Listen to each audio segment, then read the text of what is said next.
share to my phone and see if this is actually broadcasting. Well, great. That would be So good to be here again. We're going to be celebrating Earth Day today. Yay, Earth Day! Yeah. Yay! The title of the program is actually Save Your Local Universe, Earth Day, because the idea for that came from the fact that back in time, President Ronald Reagan once said that he thought that the United States and all the nations of the world, if they were threatened by an outside force, they would come together and all their differences and disputes would seem like nothing. So as a result of that, I thought that's a good way to look at Earth Day, is we sometimes get very territorial about what we do in our little space, in our little nation, our little country, our little town. And it's important for everyone globally to understand the importance of really preserving and conserving our natural world and its resources so that it can be something we use in the future. There's not an unending supply of a lot of things, and so we do need to be careful, need to be cautious about how we use things, reuse things, find simpler ways of doing things sometimes. That would really make our ancestors happy, I believe, is if we went back to a more simple way of life. We have a lot of our life, our modern world, that's just based on the concept of buy it once, throw it away, and just fill up the landfills. As if the landfill is some bottomless pit somewhere that will never fill up. But we know sadly that is not the case. So, here is somebody right here now who's going to be joining us. Amazing! Come on in, come in. Hello. Hi, I'm so sorry to bother y'all. Looks like y'all are busy too. We are on Facebook Live. Oh, We're doing an okay. event. Well, what I am doing is I am with Sack and Fox. We are hiding ducks throughout Sttoud. 70 of them. Would you leave that for me so I we can would. get back to you? Yes. Oh, I was going to put one kind of out here. Well, I need to place things where they work. Okay. You know what I mean? I Yes. got limited space. I get that. Okay. So, anyway, yeah, that's what it is. So, thank you. Fantastic. Thanks so much. Sack and Fox. We love Sack and Fox. Back to Earth Day. Yeah, now I've lost my place, But one of the things that I wanted to speak about today was how that every person, no matter who they are, where they live, what they do, that you have the opportunity of doing something positive for the earth, for our own little universe. And we can help preserve it and make it safer and better. And it's so easy. I like lists, so I made a list. Cool. Here are 5 easy things that you can do to save your local universe and make Earth Day every day. 1 is organize your friends or your family to adopt a street or a roadway, fresh air, exercise, and the satisfaction of leaving a cleaner space than the one you found. Doesn't that sound great? Yeah, leave things better than where you found them. Personal participation is what we need. People. Start a neighborhood or family or organizational garden. Maybe at the local school. Yeah. Maybe at the local church, the senior center, who knows where. And encourage all to tend it and enjoy and share the harvest. Everybody who takes care of it gets to share some of its bounty, and when you have more bounty than you have people who helped create it, you get to share and bless other people with good food too. Good and healthy things. Yeah. And less expensive. Did you That's say right. expensive? Yeah. especially Make these a days. butterfly or bee-friendly environment. Plant trees, pollinator flowers, grasses, and shrubs. Pollinators are crucial to life. If we don't have the bees and the other pollinating insects at work actively doing what they are created to do, we can one day find that we have no crops. We have no food. We have nothing growing because the pollinators are crucial to the cycle of life on this planet. We need the birds. And so we need the bees, Yes. we need the butterflies, we need all of those wonderful creatures who do that. I think we need worms too, don't they? Worms, Aerate yeah, the ground. yeah. Yeah. One of the, strangely enough, one of the odd things about our modern culture is that back in about 1907, a new startup gardening company decided that he had to sell his product. And before that, most yards were filled with clover. If you had weeds, you sent your little boy or little girl out there to dig them up by hand. And he decided, I need to stop that. I've got to sell my product.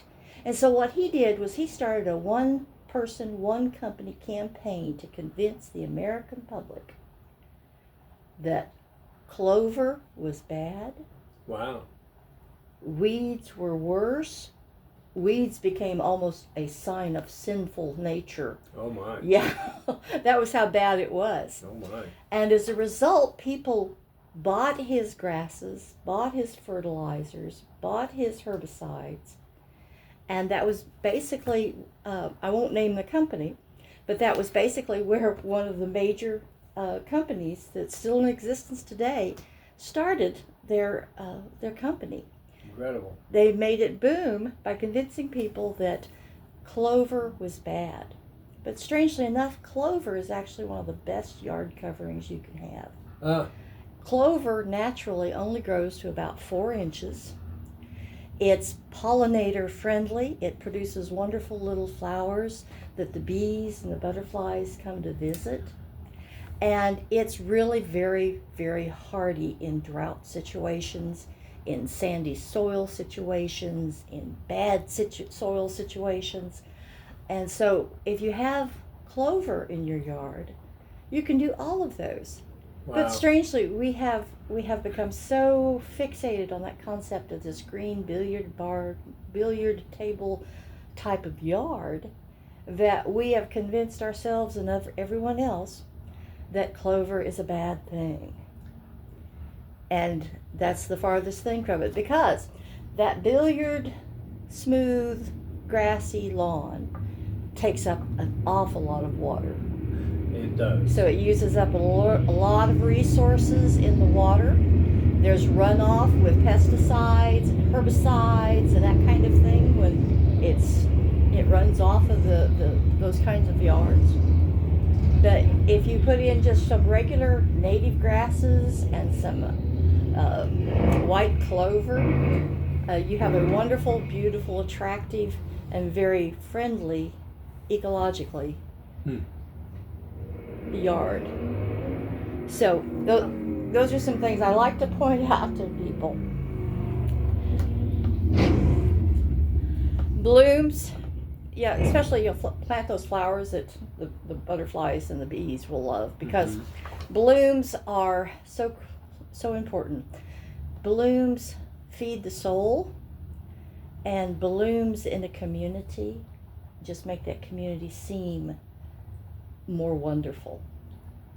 If you've driven through a lot of small towns, you may see that there's small towns that there's nothing out. It's kind of bare and dull and that type of thing. But in other communities, even very small ones, they may have put out some planters with some flowers.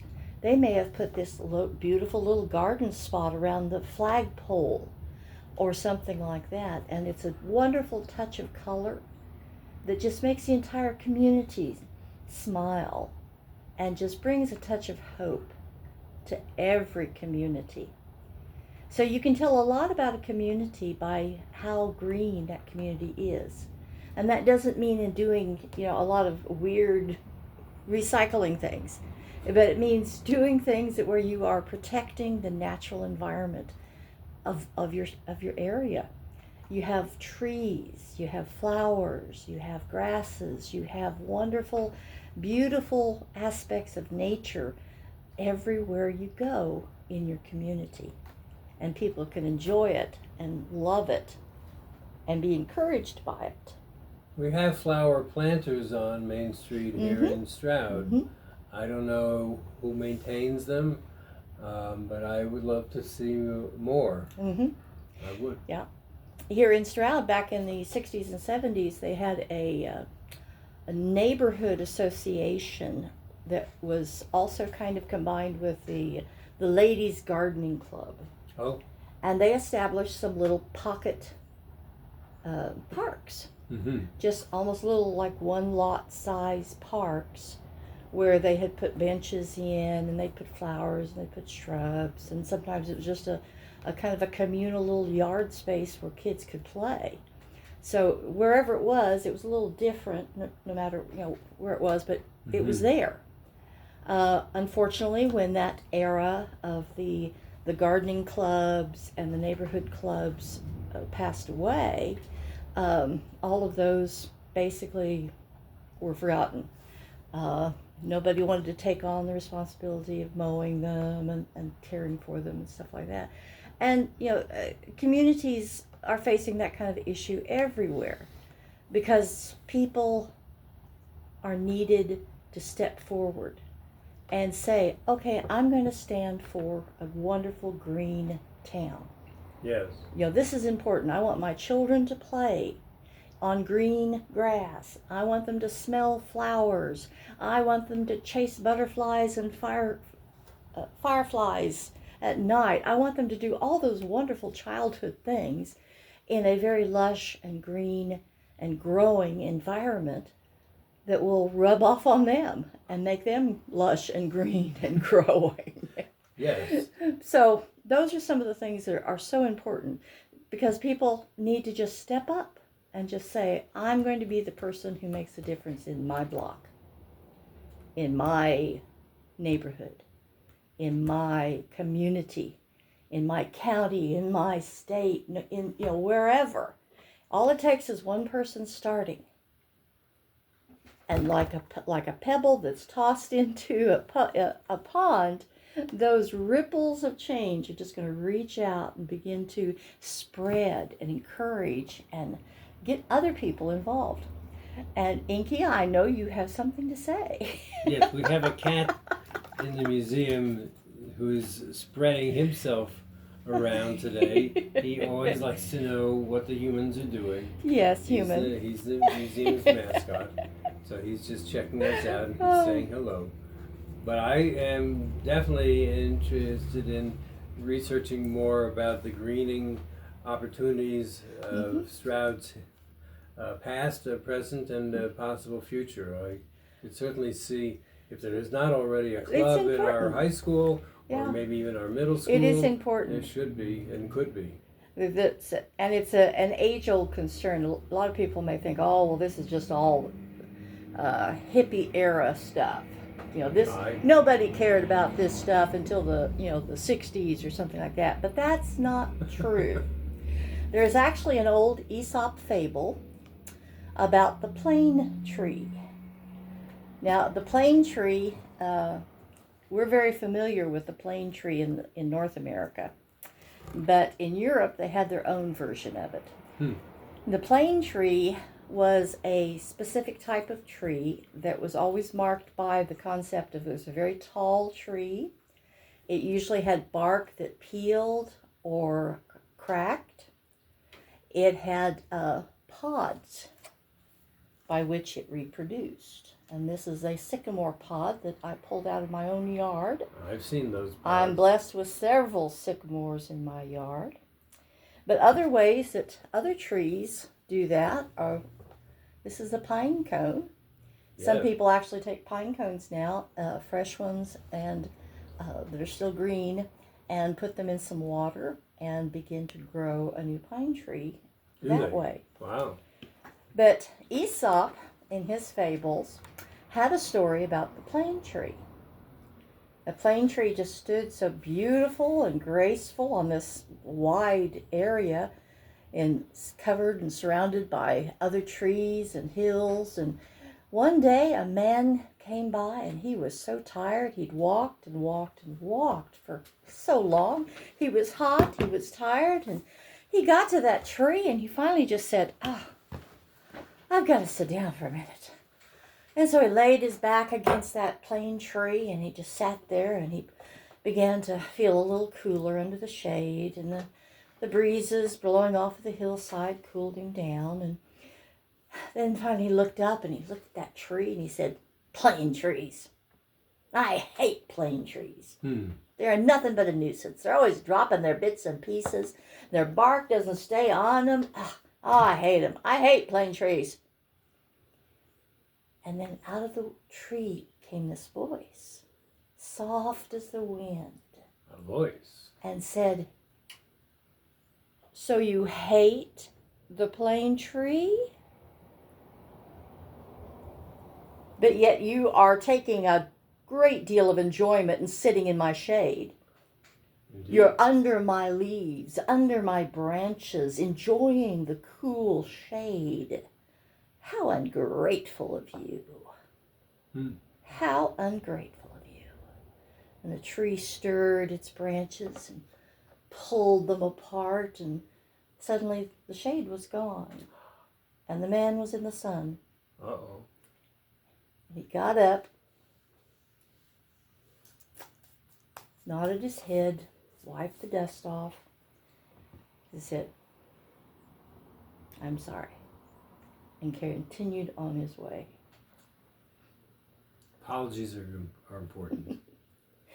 But isn't that a lot like what we do? We don't want to mow the lawn, so let's make a lawn that doesn't grow and that we have to care for and use chemicals on to make it do anything. And we just get these crazy ideas sometimes. Talk about Mother Nature. Yes. We have a visitor here. Yes. Excuse us. Okay, would you carry that outside? Thank you. We had more than a little bit of nature there. But those are the things that we like to remember, is that what do these things from nature give us? They give us shade. Trees themselves have been called the lungs of the globe because of their air filtering quality. They help to keep the air clean. And so those trees planted everywhere will actually heal areas that have been hurt by air pollution. Wow. It cleans the air. So trees are those lungs of the planet. So the more trees that we have, the better for the planet. The better they are for us. Trees have the wonderful ability to connect with each other. Biologists and other scientists like that have actually tracked electrical signals that were sent from one plant, sometimes miles away, to other plants miles away. So they have some type of communication ability. And so that's just, they're a wonderful living thing, and we should really enjoy that and appreciate it. And flowers, they're needed for the pollinators. And who doesn't look at a flower and blooming and gorgeous and just go, it just brings the blood pressure down, makes us feel better, and we just love seeing that beauty. It's important to us. There's a Cherokee story about the first strawberries. And it's a wonderful example, I think, of the fact that we need to be very creative and intentional and find better ways of doing things, and all the science and the rational thought and that kind of thing.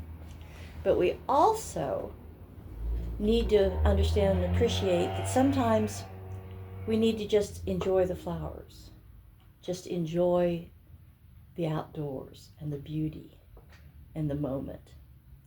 And so in that story of the first strawberries, it's a story of the Creator making the first man and first woman. And they were created at the same time so they wouldn't be lonely.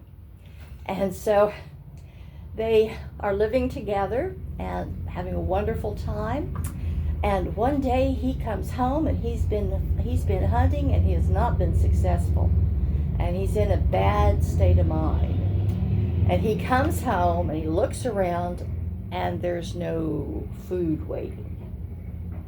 And that's just, all right, where is she? And he goes marching off and he goes over the hill and he finds his woman, his wife. And she is sitting in a field of flowers, picking flowers.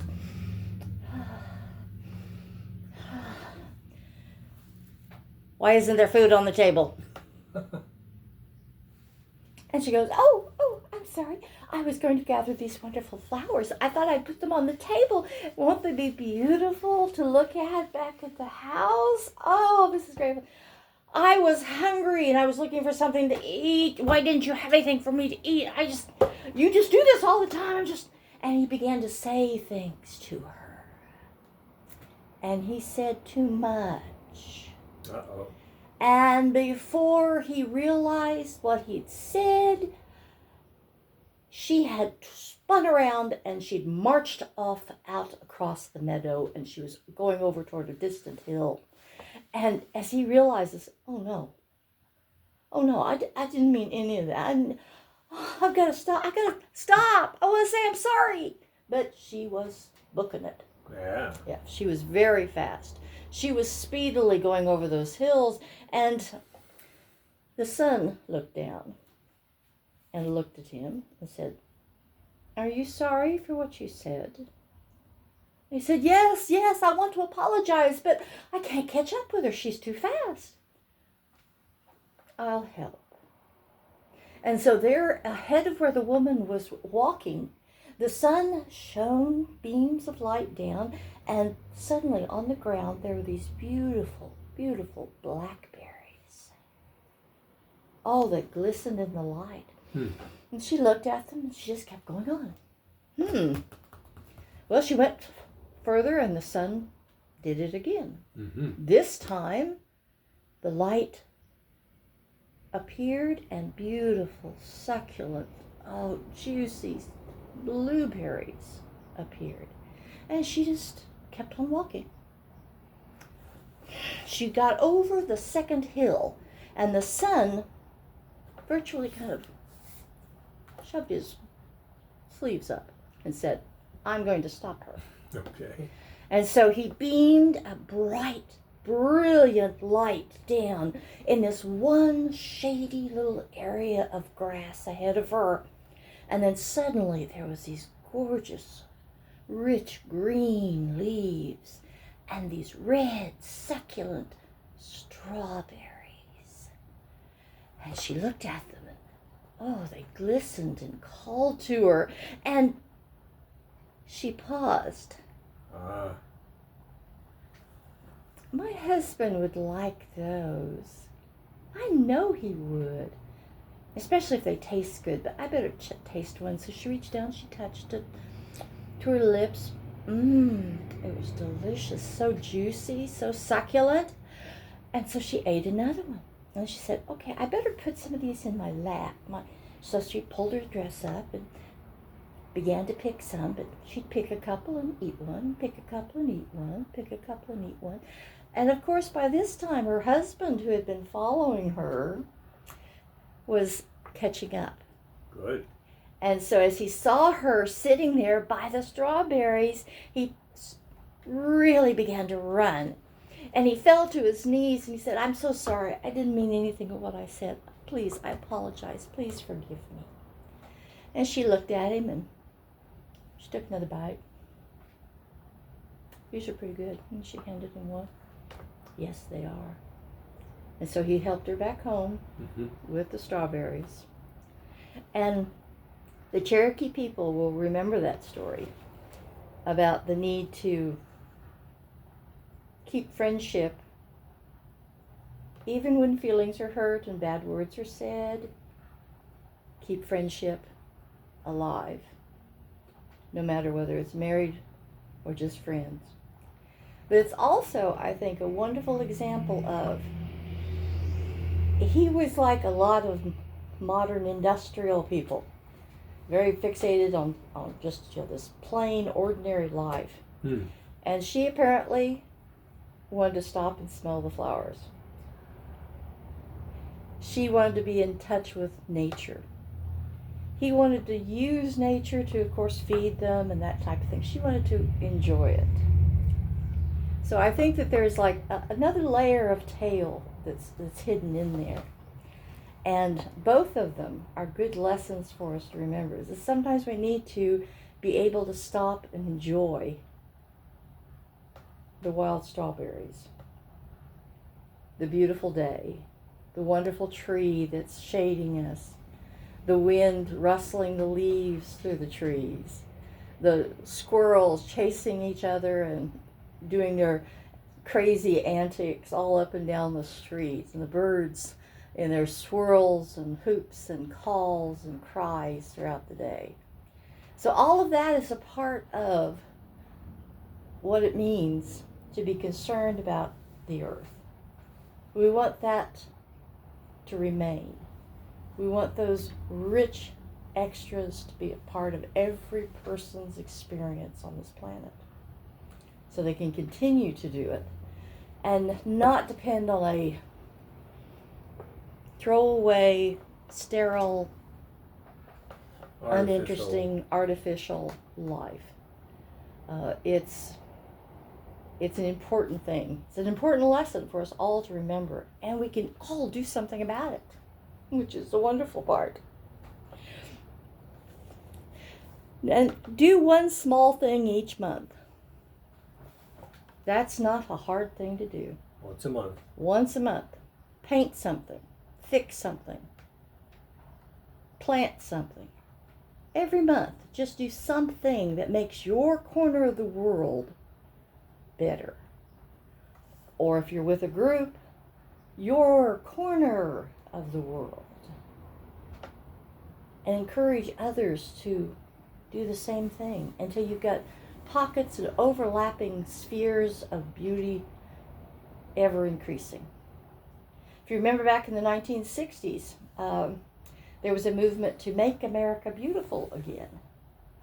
And Lady Bird Johnson, President Johnson's wife, she had been involved in that program on the state level in Texas, where Texas had begun to plant Texas wildflowers along the highways. And so she really got behind the entire project of Make America Beautiful by focusing on first the highways, but then it moved on into, some general urban renewal kinds of things and that type of thing. But now as we're looking at the centennial of Route 66, we have an opportunity to look at Route 66 as it travels across America. It's the mother road. And we're neglecting our mother sometimes by not keeping her picked up, by not planting flowers, by not taking good care of her. So I think it's an opportunity for us to step up and do something. And when people come through your community along Route 66, they should be able to say, this is really wonderful. This is the place where people care. This is the place. Yes. This is the America we long for. Yes. Those kinds of thoughts. And that's what you want them to leave town with, are those kind of ideas, those kind of memories. And it's because the park is beautiful. The flowers along Main Street are gorgeous. The streets and the roadways are clean and covered with beautiful flowers at each edge. And then finally, foster a can-do attitude. Mm-hmm. You can do it. It doesn't matter what you do. I have seen people in wheelchairs with the stick with the little Oh, picking up paper. Picking up paper. Wow. They were not going to be hampered by physical limitations. They were going to make sure that their yard was clean and tidy all the time. And awesome. they were awesome people to see and to talk to. And that's the attitude that they had. I can do it. I may have to do it differently than somebody else, but I can do it. Different is fine. You may have to say, I don't have the money and time and skill and strength that other people have, but I have something. I can do something. So that can-do spirit is so important. And it's how we save our own little universe, our own Earth Day. Something people can do is reach out to others, because when we work together, that also helps balance out. Everybody has a different skill, everybody has a different something they can contribute. That's right. So we're not just in it on our own, we're in it together. One of the things that I've noticed also is that there's a way that you can celebrate Earth Day every single day. And one of those is to rediscover the outdoors. Mm-hmm. We're very much fixated on the phone. We have our phone like this, and we never look up. So we had some beautiful planetary alignments here in the last couple of months. And all the time there were people posting on Facebook, did you see that bright light up in the sky? What was that? And it was the planet Venus. It had been on the news for weeks and months, letting you know that it was going to be incredibly bright.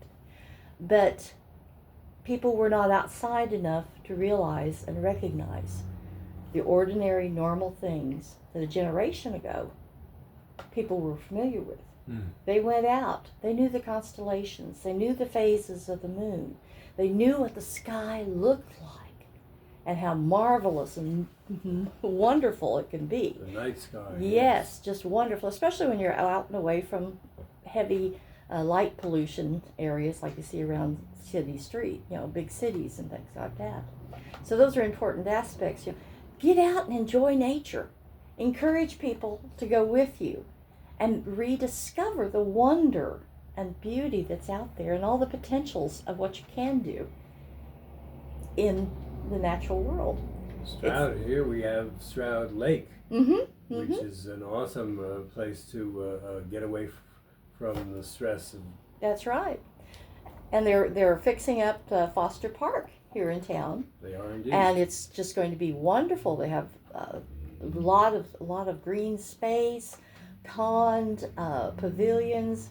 It'll be a wonderful place to go, to sit, to walk, to ride your bike, to picnic, do all kinds of wonderful things. And people should do that. They should go out and they should enjoy that. And another thing is learn about the outdoors. Learn about nature. Don't look at something like this and go, oh, I wonder what that is. What tree does that come from? Learn about the trees. So you're able to identify the leaves, the branches, the pods that you see. And learn about the rocks, the geology, the plants, the birds, the butterflies, even the reptiles. Learn about everything that's in your particular area of the natural world. Become a mini expert. Instead of having to say, well, let me get on Google and find out. Become an expert. So that everybody says, well, hey, let's ask Pete. Pete knows all this stuff. And you'll be amazed at how marvelous and surprising everything is in the natural world when you begin to really peel it apart, see how it all works together. It's marvelous. And then you'll see, yeah, there's a reason why we need to have these parks. There's a reason we need to do this and do that and that kind of thing. And encourage others to discover the universe of planet Earth. Travel. See how other people do things. Get ideas from them. Come back and say, hey, we could do that here. I went to Denton, Texas and they have a strong music heritage. And so they had up and down their street, they had various stationary displays of musical things. You had like a huge bass guitar that you could, play like you were playing. They also had a keyboard, a giant keyboard. Oh, wow. That you could actually play it. And various things like that, where you could, statues that you could have your picture taken beside the great music person. With music history. And so I thought, oh, those are some wonderful ideas. And somebody would go back to their community and say, hey, we need to do this, we need to do that. So explore your universe. Learn more about it. See a good idea? Borrow it. And bring it to life in your own community, in your own unique way, for whatever your particular focus might be. And it'll be wonderful. Now, to conclude, make America beautiful, make the world beautiful. And I would say go with native plants and wildflowers and grasses whenever you can. Clover is good. The things that go naturally in an area always do better.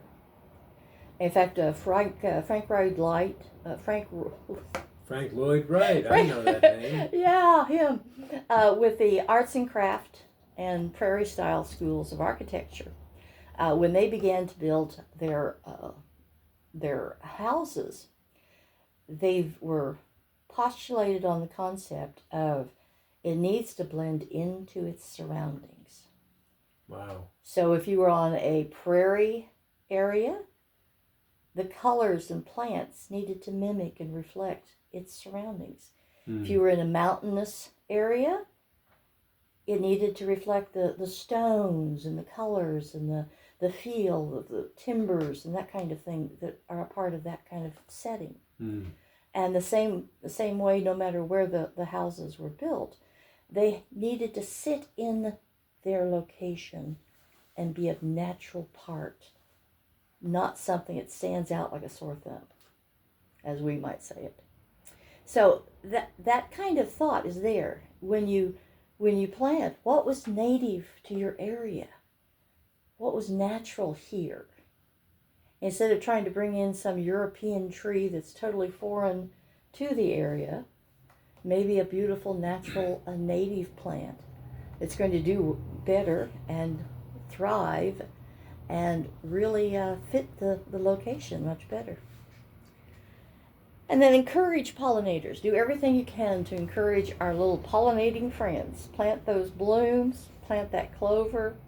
Do whatever you can to encourage the bees, the honeybees, the butterflies, all the pollinators as they do their crucial work. And encourage behaviors to create beauty through simple acts. See that trash, pick it up. Yeah. Throw it away.